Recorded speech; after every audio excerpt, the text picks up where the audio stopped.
Good evening, everybody, and welcome to this very special YoVAL presentation tonight. We've learned a lot over these months about issues relating to race and racism, and about its history here in America, how our schools are addressing it, and current day issues such as policing. But tonight is different. Tonight, we're not going to learn about something. Tonight, we have the opportunity to meet and hear from three of our neighbors. While, of course, there are as many life stories as there are people, the stories that Gary, Freddie, and Sister Eli will share with us are both personal and emblematic of the experiences of many people of color right here in our city and our neighborhood. They have confronted the criminal justice system, struggled with poverty and discrimination, and they've prevailed. The organization Friends of the Children, with whom we plan tonight's program, has played a big role in the lives of all our speakers. It is an organization that pairs mentors with children who need support. And those mentors commit to fulfilling that role for 12 plus years while simultaneously working with the families. The outcomes of their efforts speak for themselves in graduation rates, employment, and the aspirations of all their participants. We are really so grateful that Gary, Freddie, and Sister Eli are willing to bring us into their lives and their world, and hope that it will inspire us all to continue to build a better New York for everyone. So now Ora Weinbach, our community educator, is going to moderate the discussion with our panelists. So let's get started.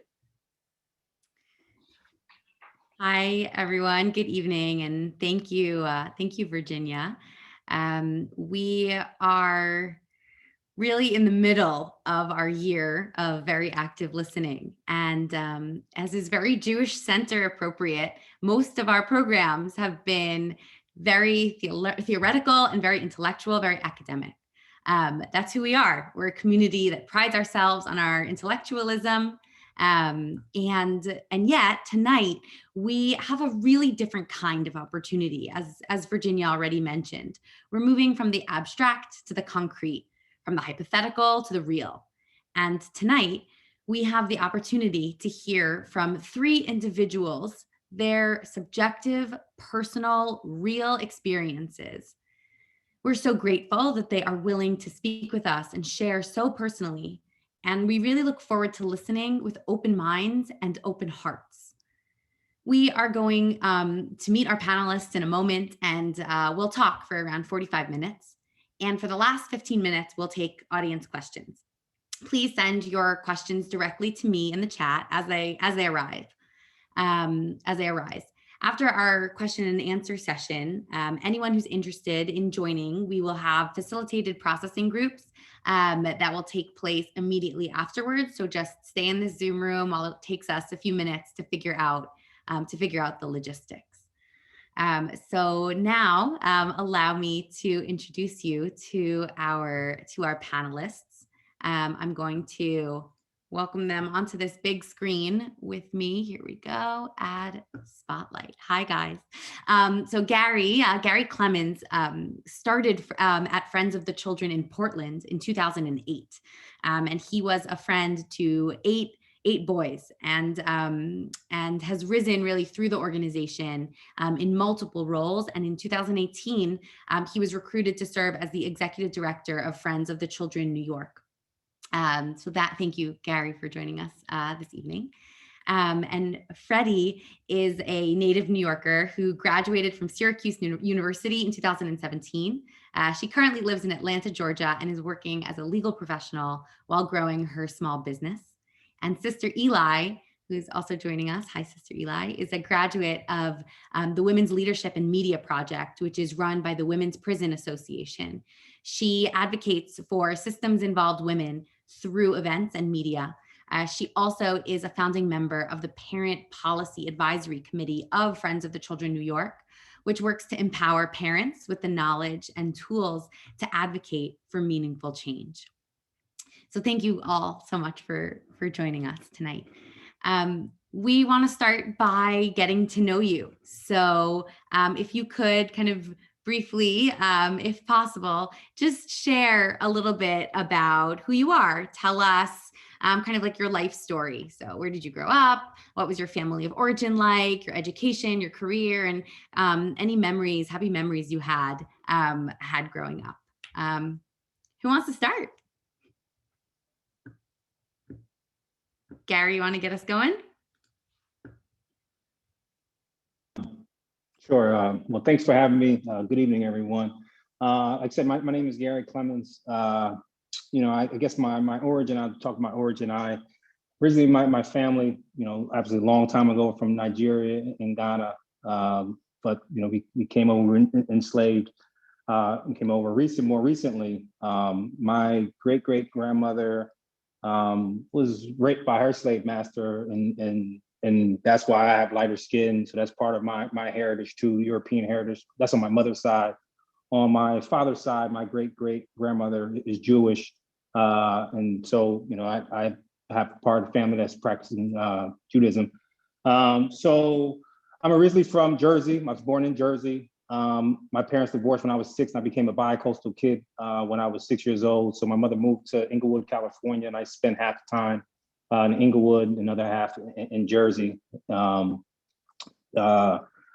father was a single father. We didn't have a lot of money in Jersey, but he did have a house that was handed down to him. So we had an acre of land in Jersey, and my next door neighbor was my grand aunt, and right next door to her was my grandmother, and then across the street was my grand uncle. So we've had about 5 acres in Jersey. So that was very fond memories there.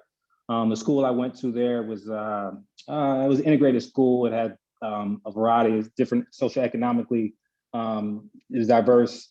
I would say probably the first time I realized that I was Black when I was probably in 5th grade. Beth told me she couldn't be my friend anymore because I was Black. And that was probably the first time that I realized that I was different, and things started to kind of change for me in the sense of the way people treated me probably around 5th grade. I eventually moved to Inglewood, California, and I moved to Inglewood during the 80s. This was at the height of gangs rose in the 80s. I went to high school. I eventually became, gang involved for a little while. I had a track coach that kind of helped me get me to college. I went to college. Originally, I went to junior college in the Valley, about an hour and a half away from California. And then I went to, and then when I was in junior college, I had my first daughter at 19. So I got a football scholarship at Portland State, played football there, did well. But my senior year, I became impacted by the criminal justice system, which led to me being homeless for a little while. But while I was home, I started my own business, a dog training business, and one thing led to another, where I was able to buy my own house for a while, and then kind of when, as mentioned, I started as a friend at Friends of Children 12 years ago, and kind of worked my way up, and been here in New York, and was excited to return back to the East Coast where my family still lives in Jersey. So excited to come back and live in Harlem. My grandmother is from Harlem, so it's just kind of it's full circle for me. So happy to be here, and thanks again for having me. Thanks, Gary. Hopefully in a little bit, we're going to hear a little bit more about some of the aspects of your life that you alluded to. And so thank you so much for introducing yourself. Sister Eli, do you want to tell us a little bit about who you are? Yes, good morning. My name is Elaine Daly, and I go by Sister Eli. I was born and raised in the Lower East Side of Manhattan. I fondly call it the Sixth Borough. And my family is actually from Montreal, which is a small island in the Caribbean. It's a British territory, but it's called the Emerald Isle of the Caribbean because it has strong Irish roots. So growing up, we celebrated St. Patrick's Day, and some of our food wasn't as Caribbean um, of a menu as you would think it was. It was more Irish.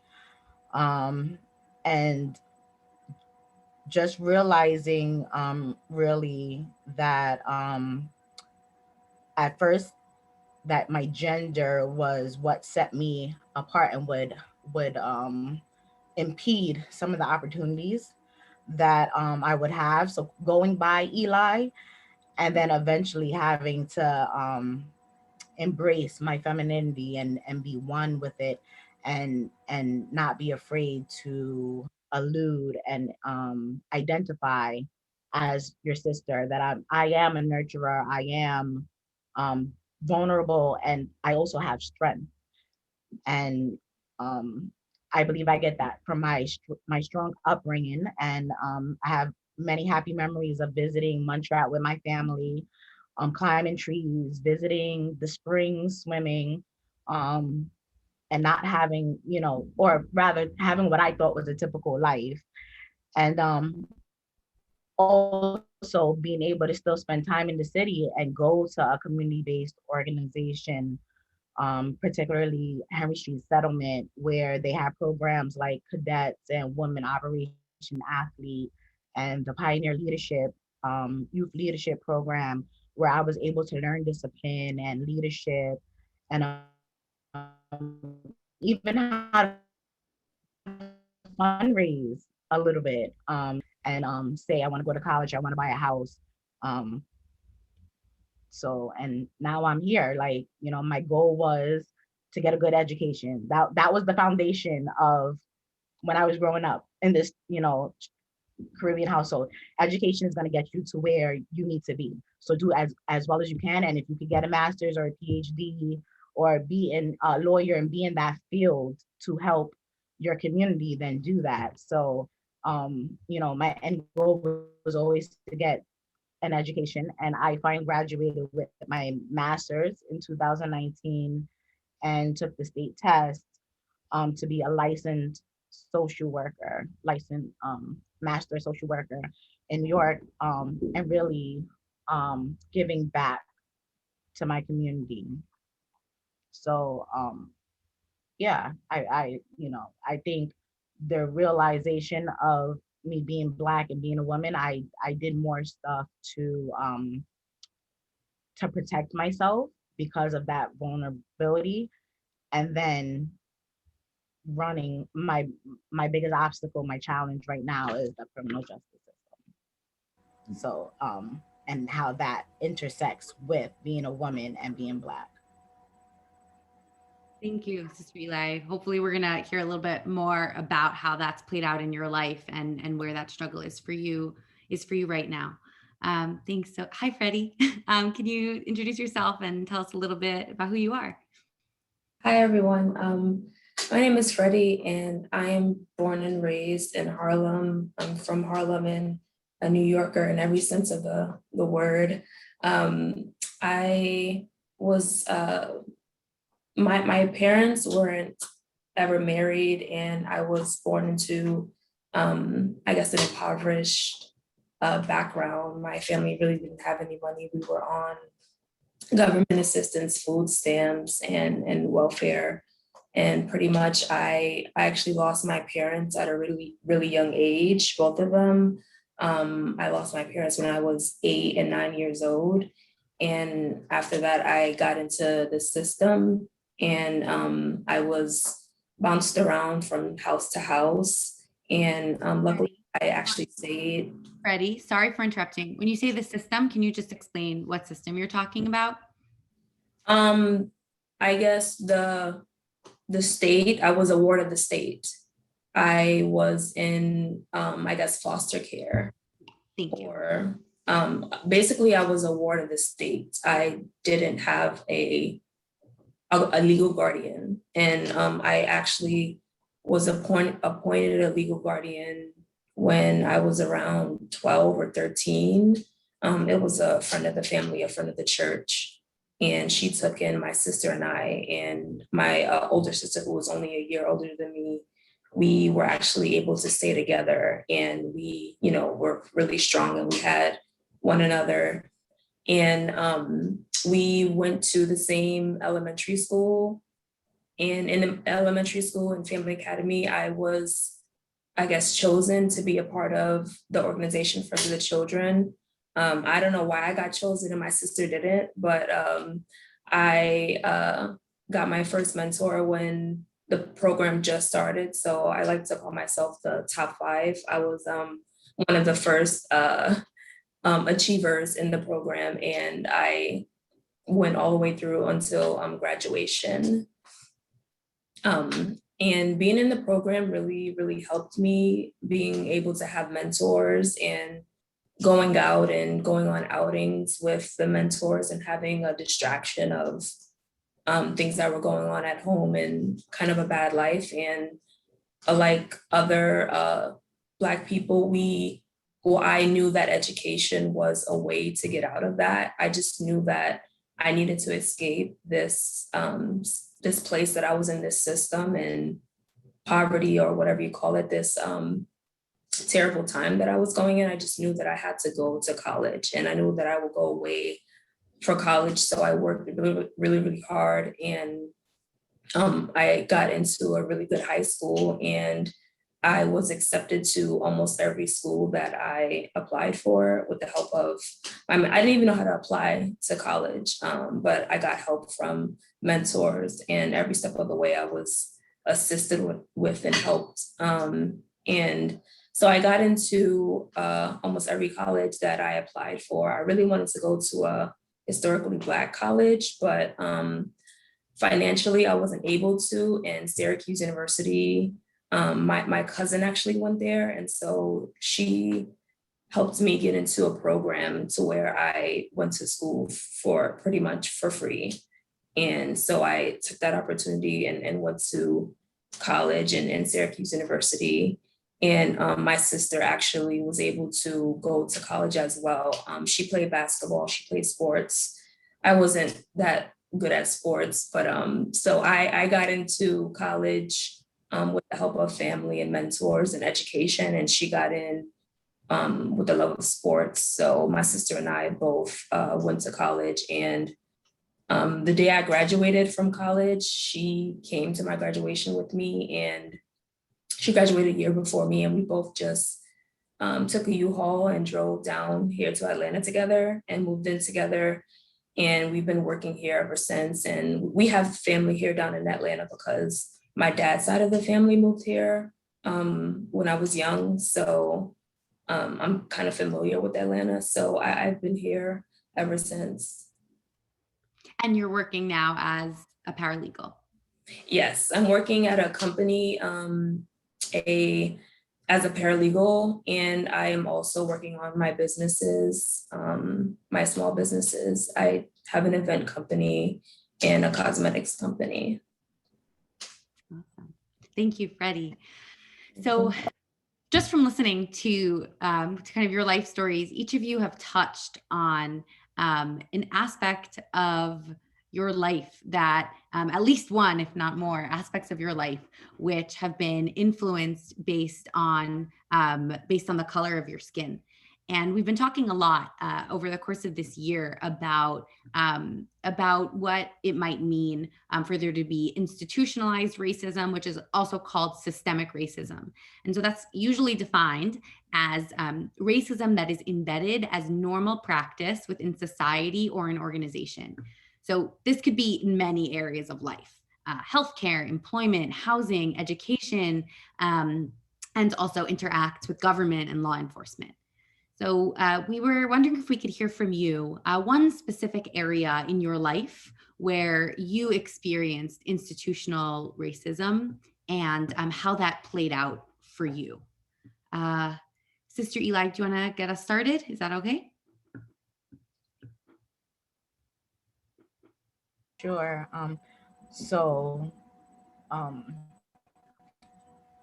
Institutionalized racism played out in my life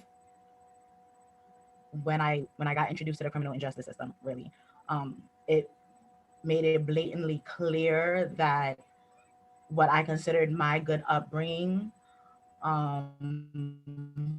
was not enough.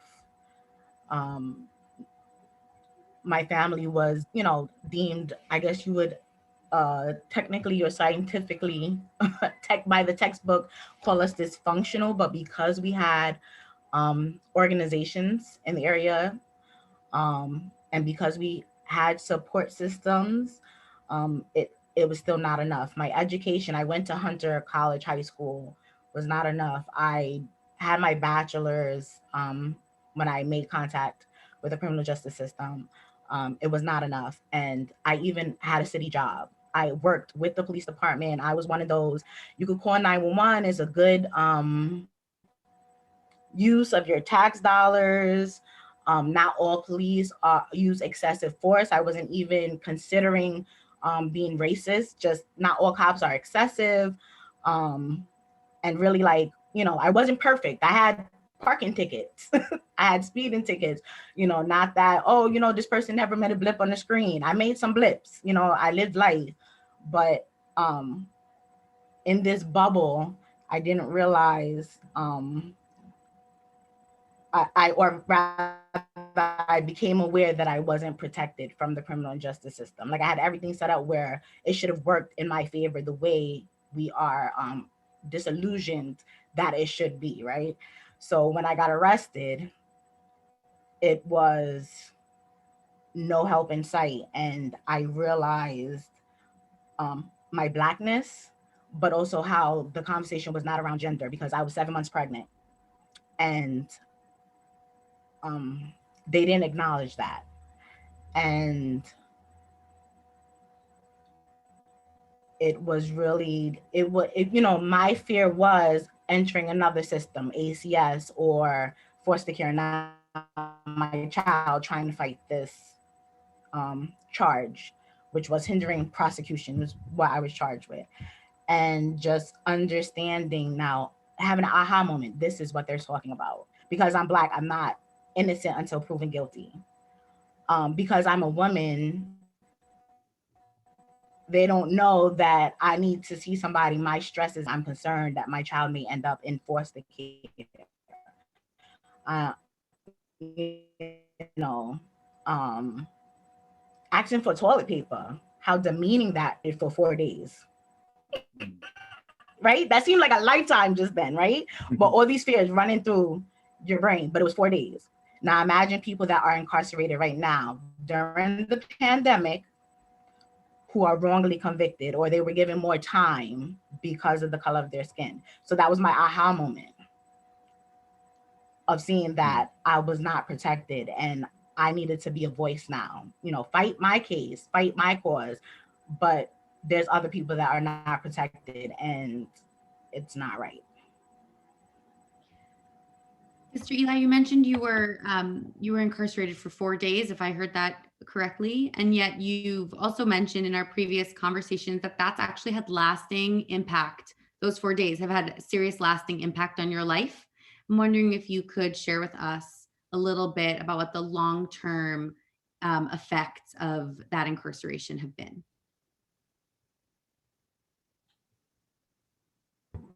So those lasting impacts, those lasting effects is what we call collateral consequences. It's a ripple effect, a butterfly effect of how now all these other systems have a say, have a part, have a role in your life. Um, because of my conviction, I took a plea deal, but it's still conviction, it's still a criminal record, and it's a felony charge. I was barred from public housing. I'm barred from rental programs to afford affordable income, affordable housing, which is not so affordable in New York City. I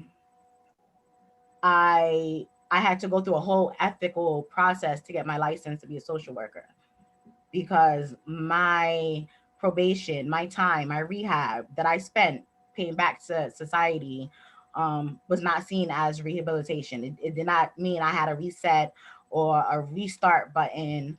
I wasn't forgiven. It wasn't a clean slate. So I had to be screened, even though I paid $100,000 for this degree, this paper. I had to be screened again to see, well, are you worthy to have this job? And if you're not, you can't have it. I don't want you helping people, right? I want to be a social worker. You need help, but I don't want you helping people. You have experience. I don't want you using that experience to inform people, to change a community, to break a cycle, because you're a risk by existing. Um, and even to I'm concerned that the stress that impact on my small child. I was 7 months pregnant, my daughter's 6 now. And how that plays out with her behaviors in school, and how she may be deemed a problem and end up in a cycle, or rather in a system, because they're not going to offer help. They're going to offer punitive measures. And also just living life the way it's a little fearful calling the police, but right now that's what's normalized and that's what's set up. But if we had other options to solve our issues and to prevent crime or mistakes that people have, and it's the collateral consequences, it's not only me, it's my child, it's the family, it's the community. More harm, not giving me a chance to help the community and heal the community, is what I see, instead of helping and letting me get back to society for a crime that I did not commit. It was a plea deal, which is, people don't know, a lot of crimes, 80 to 90% of charges, it ends in a plea deal. It does not go to trial. So that's, you think, also, let me, do the time and take my punishment. No, that's not what it is. It's, you're not being given medical treatment because you're pregnant. It's not given mental health because, you're depressed, or not given mental care because you got diabetes. They should be caring for you in this facility now, not getting the education you need so that you don't make the same mistake, and the knowledge to know. So it touches every aspect of someone's life. Yeah. Thank you for sharing that. And I hope that we're going to circle back around to talk with you a little bit about how you envision things and the way things, the relationship with the criminal justice system might get better. Freddie, can you share a little bit with us about a system that's impacted you? Yes. So I guess I can speak on my college experience because it's still fresh in my head. I'm from Harlem, and when I was in Harlem in elementary school, it was all Black. And in college, I went to a predominantly white institution. We call it a PWI. And all of my Black friends and everyone Black that I knew that went to college would tell me, like, it's going to be a culture shock. It's going to be a culture shock. And I thought that meant that I would just see a whole bunch of white people. And I'm like, I'm from New York. I know what white people look like. But culture is the social institutions and customs that people develop in social groups. So white people who are white, people who are different, or non-Black people, they have a different culture than white people have a different culture than Black people. That's just what it is. We are socialized different. And it's not only because of the color of your skin, but it's also a social aspect. We are socialized different. And I don't think other people or white people understand that. And especially if you're coming from a system or a place where you're impoverished, you are a product of your environment. So in college, I had a really, really hard time because of that culture shock.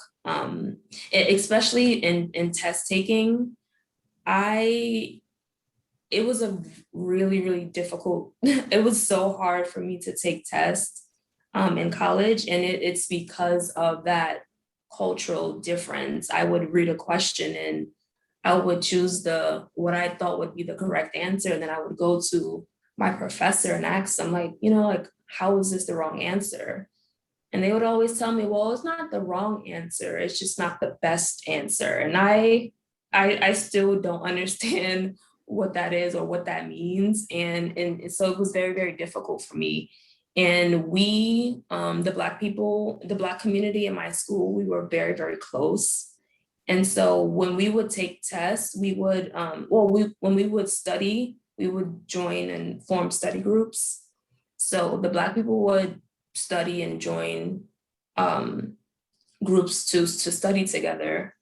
The Asian people, when taking tests, they would pretty much just like take the test with each other and like whisper in their language, and they're like taking the test together. And the white people, they already had a copy of the test. Like they joined sororities and fraternities, and somehow they already had the test, and they just took it and they just wrote down the answers and they were done. And even when like we would actually go in the room to take the test, we would sometimes be separated, or it's just when we would take tests, I don't know why, but sometimes we would be separated. So even like the socialization of those like culturally, it's a different, like you have white people who already literally have the test, and Black people who are studying up until 12 a.m. for the test. And it's like they already have the answers, and we're just trying to get here. We were just trying to pass. So that was like a culture shock to me. That was very, very difficult. And that's just part of like institutionalized racism and privilege and an advantage that I don't think that others realize that they have, because they're kind of just already born with it and they see it within their communities. So they don't see that as a privilege because they're already used to it. But this is my experience and what we experience going throughout college. And even that's not even it. Like when I was graduating as a senior, trying to find jobs, like I could overhear my white counterparts talking about how they already have like jobs lined up, like their dad got them in this job, their family members got them this job already. And I'm over here like having to change my name on my resume just to even try to get a job and trying to apply to jobs. There are a lot of barriers to entry that I think other people don't really realize because of socialization. And so that's one of my biggest advocates is for education and empowerment through education and economic wealth. Thank you so much, Freddie, for sharing. Gary? Yeah, I would say for me, the criminalizing like the Black male, and I remember it starting ever since I was a kid. Like I said earlier, my parents divorced when I was young, and I took it really hard, and I was act out in school. But the way the school kind of dealt with it, they, used to put me in behavior classrooms, and nobody really asked me like what was wrong. And just a lot of the teachers just was like, he's never not going to amount to nothing. I remember teachers saying that, like, under their breath, like, this guy's never going to amount to nothing. And so they would just suspend me instead of just kind of asking me what was going on. And I was just, 8-year-old child that was just dealing with, his parents not living in the same home anymore. So I would say that's kind of when it started, me being like criminalized. But then when I was in college, my sophomore year, a roommate from my freshman year, it was a white guy. His dad used to buy houses and fix them up. And he let us stay in a 6-bedroom house in a very nice neighborhood where I went to in Simi Valley, California, which is predominantly a white community. And we were living there probably for 6 months. And anyway, we were in the house one day, me and my roommate, and we were in the back. The house was pretty big, and we were in the back, and we were playing loud music, and we couldn't hear the music. We couldn't hear the door.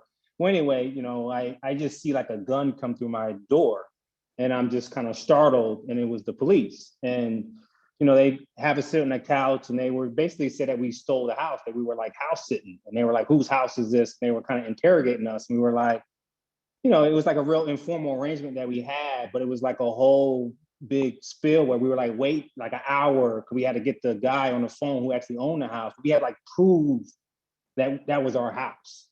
And to me, just being in college, you think you just kind of get away, you kind of get away from that. And for me, it was like, I thought like I necessarily made it. And so, but like we had to prove to the cops, and the cops had to actually talk to the person, and it was like, okay, but it was like, we didn't commit anything. They just said like a neighbor three doors down said they don't recognize us from being there. And so it was just kind of, it was just one of those things. And I just like think about like the gun coming through the door. If I would have did something wrong, I don't know what would have happened. So I think just that, I mentioned when I was in my senior year in college, I was impacted by the criminal justice system. And I would say that had nothing to do with me being Black. I made a mistake, but it was something that was supposed to go away in 6 months. It was supposed to be dismissed in 6 months, but I learned that about fees. So I had to pay a $200 fee to attend a class every month. And I didn't have the money. And I used to talk to the probation officer. I say I don't have the money, and he just was like, well, you either drop out of school and get a job, or go to jail. And it was just like, I don't know, he just never saw me as a person that was just trying to make a mistake. He was just like, well, you shouldn't have did it. And he used to violate me for no crime. And so I remember like in 6 months, I went to jail like 4 times for no extra crime, just violations. Like I couldn't pay for a class. They send an envelope to my house one day and it got bounced back because I was couch surfing, just like little things. And he was just, he used to go there and be like, have you drank? Have you tried a drug? And I used to be like, no, I don't drink, or I don't do drugs. I'm an athlete. I never tried a drug in my life. And he was like, I don't believe you. You need to take this, urine test. And it was just kind of like, I was like, I got in trouble one time, and it was just kind of this thing that just was never being believed. And so anyway, this 6 months thing took 5 years and ended up me becoming homeless because of that, because I couldn't pay a $200 fee. So like me just learning about all the fees associated with certain things. And so I think that like the intersection of poverty and just being Black, of not being believed, and somebody just assuming kind of the worst out of you is amazing. It was something that was mind blowing for me. And then something else I learned about, like I said, I had a child early on, and we didn't have any money. She didn't have money, I didn't have money. And so we had to apply for welfare. And something I didn't know, but when you apply for welfare and you're not a married couple, they give the welfare support to the mother, but they also force her to sign a paper so they can get child support from me.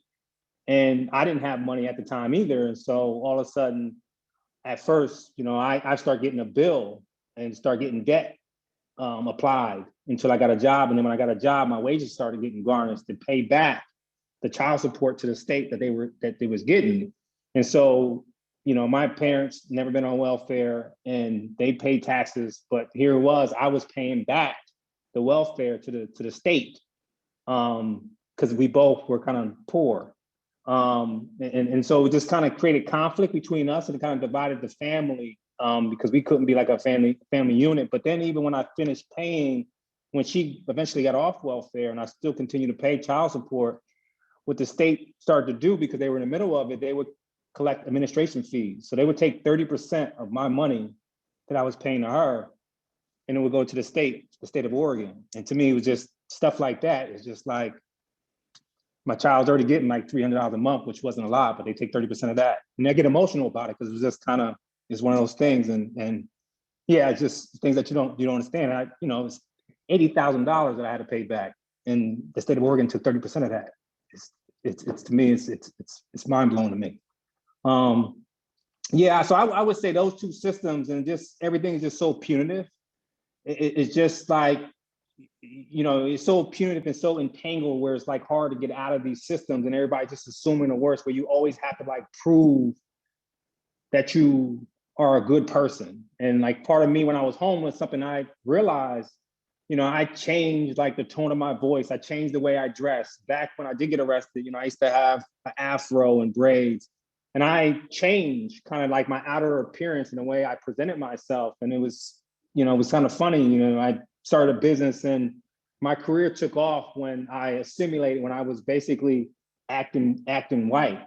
And, for me, I went to school for sociology, and to me, it was like a 15-year sociology experiment, just to see how people treated me different when I wasn't displaying the culture, even though I still wasn't doing anything wrong, but just the type of clothes I dressed, if I use the bonnets or type of lingo, it's just to see the difference. And even now, I'm executive director, and when I wear a suit versus when I'm wearing sweatpants, to see how people treat me, and how I'm a target where police kind of question me when I'm wearing sweatpants and certain things, but when I'm wearing a suit, I'm treated a different way. It's mind blowing to me. Like even when I used to buy a house or buy a car, I used to put on a suit so I get a better loan. So there's little things like that. It's just kind of what I think just always being criminalized and people always thinking that you're up to something and that you're up to no good, or that you're trying to cause harm to someone else. That's something that's happened. Yeah. Thank you, Gary, for sharing that. And thank you really to all three of you. It's really humbling, and I really appreciate your willingness to share, talking about things that are really painful. And we really appreciate it, and are learning from it. And not that justifies any pain in sharing. I hope that in some way is some way redemptive. So thank you so much for sharing. We so appreciate your vulnerabilities. We have just a few minutes left to speak with you before we open up for audience questions. So if the audience, if our learners would like to take a few minutes and send in some questions, now would be a great time. And I want to end this part of our conversation by asking you a little bit about how you might imagine and hope that things might get better and look differently for people of color in America, and particularly in New York, which is where we are and what we all share with each other. So, what do you think might contribute to achieving a better society than the one that you have powered through? I guess I'll start. I think one of the most important or the biggest thing that we want as Black people is to be able to create generational wealth and to not have any barriers to entry for that. I think specifically in New York, I'm from Harlem. Harlem looks very, very, very different now than when I was born, as a product of gentrification. And so we kind of just want to be able to not being forced to assimilate into white culture, but we still want to be able to, I guess, do for our own and just not have barriers to entry, like getting kicked out of your own community and different systematic things that are oppressive to us. So we don't want, it is different racism within people. So like if someone calls you the N-word, is very different than like systematic racism, like redlining and gentrification. Those are two different things, and not that one is better than the other, but we just would like generational wealth and no barriers to entry for that. Thank you. Sister Eli? Yeah, go for it. So I just want to I want to say that I'm a realist, but I'm optimistic, and I'm also hopeful before I answer this question, right? So generational wealth, as well as like a more loving community, which includes white people, Asian people, Hispanics. But I know that there's work to get there because of the systematic racism, right? So starting off by people of color and who are low income to sign up for Good Call New York City, because we shouldn't be wandering the streets without insurance, right? Insurance that if we get pulled over, if we get stopped, if there's an incident and we're not believed, that they don't just take us at our word, that we're able to get legal representation, and our family members or friends are able to be contacted, right? Um, because it's crazy outside right now. The next thing to work towards making a better society, I would say, donate to the Women's Prison Association, donate to Friends of the Children New York, because these are programs that are considering the collateral consequences, the children, the women, the communities, and are organizations that are also helping from within the community and giving us opportunities to um, to overcome the criminal justice system, but give us tools for generational wealth, right? Connecting us to education and giving us a platform to um, say our personal narratives out loud, like you are tonight, right? Um, but my end goal, my vision, is that we have a transformative, restorative justice society, something that is based on healing and having spaces and being able to have these kinds of conversations all the time. Um, and understanding that there is a disparity with income and education, but what we have set up now is harming the community and harming everyone, and that we need a space to heal, a space to hear um, that there needs to be funding in education, funding in housing, um, and we need to be given a chance to build our wealth. Um, but that money needs to come out of the police department and into our education, into housing, into nonprofits, so that we could continue to build and maintain um, that society. Because there's cheaper and more effective ways um, to to to make society better. And I, for one, think the police and jails and prisons needs to be abolished to make that happen. To live and stand in that truth. Thank you. Gary? Yeah, I think first and foremost, I think to not generalize. I think I've been in a lot of hoods across America, and I would say the majority of people, 90% of the people, don't want a free ride, want to work, want what's great for their family, and just like any other culture or any other race, there's certain people that are maybe don't have the best intent, but not generalize. I think is the first thing first. I think that's a big piece. Another thing I would just say is really looking at all of our systems and making sure our systems are giving opportunities, resources, and social supports to people, not taking those things away. I think when you take those things away, it creates just instability in people's life that is really, really hard to recover from. I think that's the big thing for me. And then the last, I would just say, when this country realizes they make mistakes, I think the last 40 years with mass incarceration, since the 70s, incarceration rates have jumped up by 700%.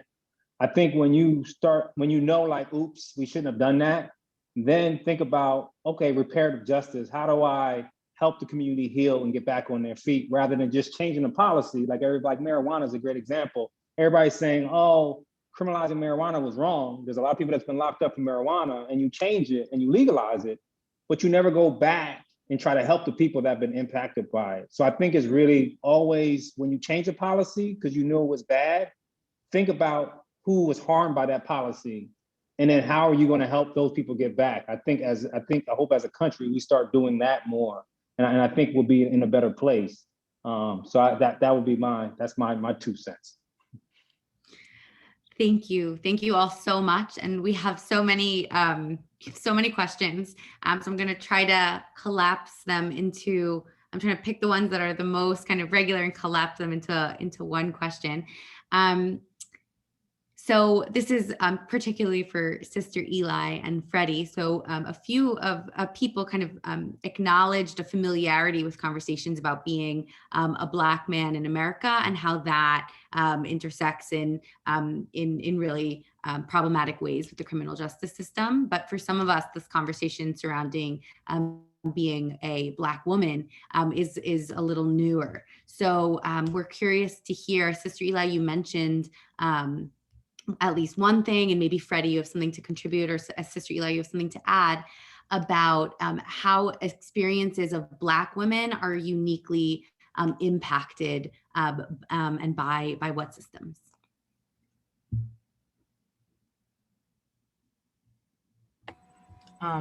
So I'll take this one first, Freddie. I think when it comes to the criminal justice system, there's two extremes, right? Either black women are the victim and they don't get the benefit of the doubt, where is the case when it comes to domestic violence or rape charges, sexual abuse, sexual violence, and it's always asked, why didn't you walk away? Or, you did something where you weren't aware that you were at risk. So two things with that. Why do I have to, why can I ask for help when I'm at risk or when I'm vulnerable? Why is it being criminalized? And then if I asked for help and I didn't receive it and I had to resort to the extreme where someone lost their life or got injured, or, I was surviving. I was a prostitute because I had to,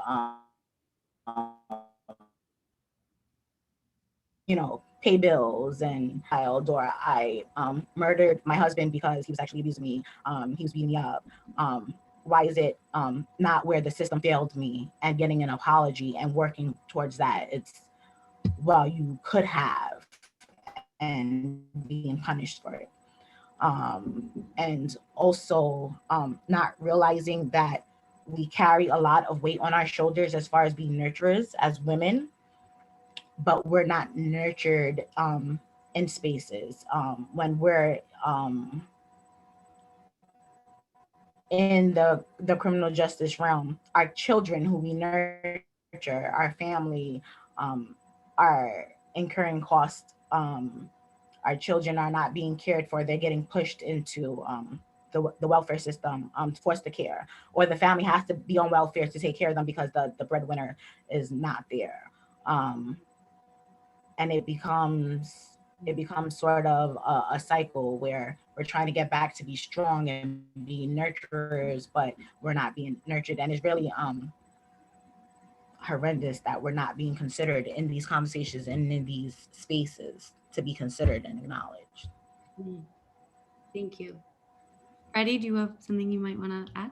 Yeah, I just wanted to add something briefly. I have not personally been impacted by the criminal justice system, thank God, but I did want to speak on the strong Black woman trope and how that trope is getting a lot of us killed and harmed. And then it goes back into the notion that like you aren't believed because you are expected to be so strong, and that, and even in the healthcare space, when Black women give birth, they are assumed to be so strong that they aren't given the proper medicine, or they, what Black women are dying giving birth. And I just think because of the stereotype and the trope of the strong Black woman, it is very more, it's more dangerous than helpful. And I just really would like to dismantle that stereotype and believe Black women. Believe us when we say that we were assaulted, we were harmed, and we are vulnerable, we are feminine, and we need protection. Thank you. Another question, I think this will probably be our last one, because I think probably 5 or 6 people have asked this, coming from a place as our community, our Jewish community being primarily white. We want to know how, as we as individuals or as a community, might partner with the Black community and support people of color, and how we can do that in ways that are not kind of re-inflicting the problematic structures that we're talking about, or how can we be true allies and really support you as our neighbors in these challenges? What can we do? Sister Eli, you gave a few examples of organizations that we might donate to. Are there other kinds of either organizations or other kinds of behaviors that maybe are not monetary, or ways that we can be allies? I think the first step is to acknowledge privilege and acknowledge the privileges that you have, white privilege, and understand and accept the system for what it is. So a lot of people kind of think because we aren't enslaved anymore, that like racism just disappeared, and that isn't true. And just to acknowledge the privileges that you have is the first step. And the next step would be educating yourself, educating others, and reading. And I think we kind of spoke about books that you guys can read and learn more about, that we have given to Aura. And I would start with James Baldwin. He is from Harlem, he's from New York. And I would read some of his books to start off with, and just to educate and understand and reflect that, maybe you guys aren't necessarily oppressors, but you guys benefit from a system that oppresses Black people, or that oppresses people of color or marginalized communities. Gary? Thanks, Yeah. Fred. I'm actually going to add into the chat the suggested reading and follow-up list that's been suggested by our panelists. It's also going to be, it was in the email that you were sent with the Zoom link, and it's also going to be in the follow-up email that you'll be receiving tomorrow. So thanks for calling attention to that, Freddie. Yeah, Gary, you wanted to say something? Yeah, I would say, one, I think doing the little thing. I think when you hear someone, use stereotypes or say something racist, challenge that. So in your circle, with your friends, families, or acquaintances, challenge that and ask questions, I think is one to kind of push back. I think that goes a long way.